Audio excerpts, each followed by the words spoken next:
Let's say that we have the function f of x being defined by the second degree polynomial 5x squared plus 6x plus 5.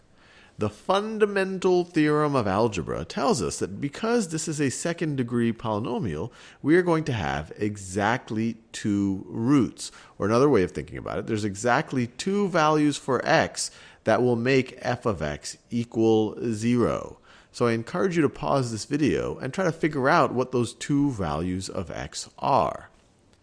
So if we're looking for the x values that would make this expression equal to 0, that's essentially trying to solve this equation. At 5x squared plus 6x plus 5 is equal to 0. And there's no obvious way I can think of factoring this right over here, so I'll just resort to the quadratic formula. So the quadratic formula tells us that x, where x is a solution to this equation, is going to be equal to negative b. I'll try to color code it. Negative b. This is b right over here. Negative b, so negative 6, plus or minus the square root of b squared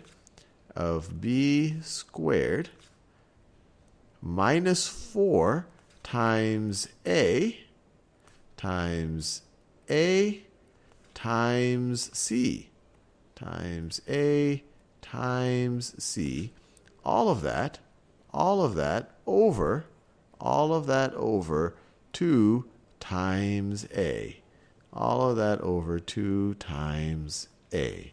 So what does this simplify to? This is going to be equal to, so let me go back to this is going to be equal to negative 6. I'll try to keep it color-coded still. Negative 6 plus or minus the square root. Now what is this going to be equal to? This is 36 minus 100. So negative 64. All of that over 2 times 5. All of that over 10. Now this is interesting. We are trying to take the square root of a negative number. Or another way of thinking about it, b squared minus 4ac is less than 0. b squared minus 4ac, which is oftentimes called the discriminant of this quadratic. This is less than 0.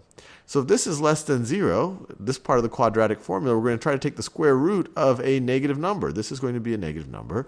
So we're going to result in an imaginary number. And so what that gives us are not two real roots, but two non-real complex roots. So this is going to be equal to negative 6 plus or minus 8i. 8i, the square root of negative 64 is 8i if we extend the principal square root function to imaginary numbers or complex numbers. All of that over 10. Or we could say x is equal to, let's see, if we find a greatest common divisor, if we try to reduce this, so we're going to have, let's see, they're all divisible by 2. So it's negative 3 over 5. That's the same thing as negative 6 over 10. Plus or minus 4 over 5, 4 over 5i. Or you could say that the two roots, which are non-real complex roots, so it's x is equal to negative 3/5 plus 4/5 I. That's one of the roots. And then the other root is x is equal to negative 3/5 minus 4/5 I. Notice, we satisfied the fundamental theorem of algebra. We have two roots. They're non-real, but that fundamental theorem of algebra says, hey, look, we're just going to have at least, if we're of nth degree polynomial, we're going to have n complex roots. They could be real or they could be non-real, and we see that right over there. We also see that they are conjugates.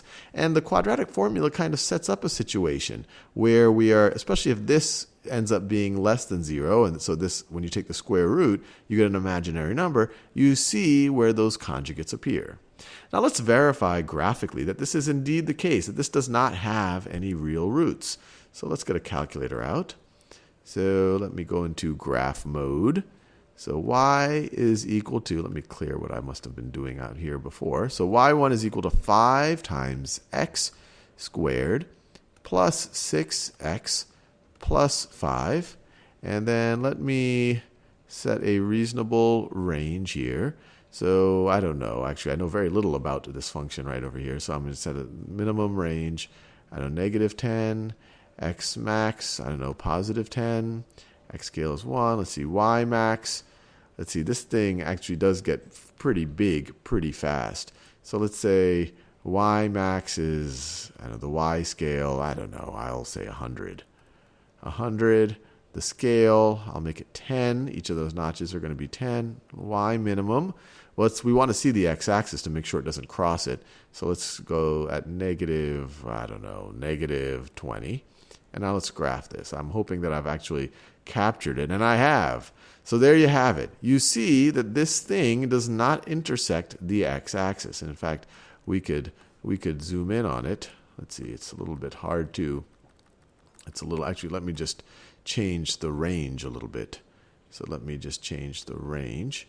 So let's make our x min, let's make it 5. Let's make our x max, whoops, not 50. Let's make that 5. And let's make negative 5 and positive 5. And then let's see, let's make our y max, equal to 20. And then our y scale, I don't know, we can make it 2. Okay, I think this will get us much closer in to, there we see.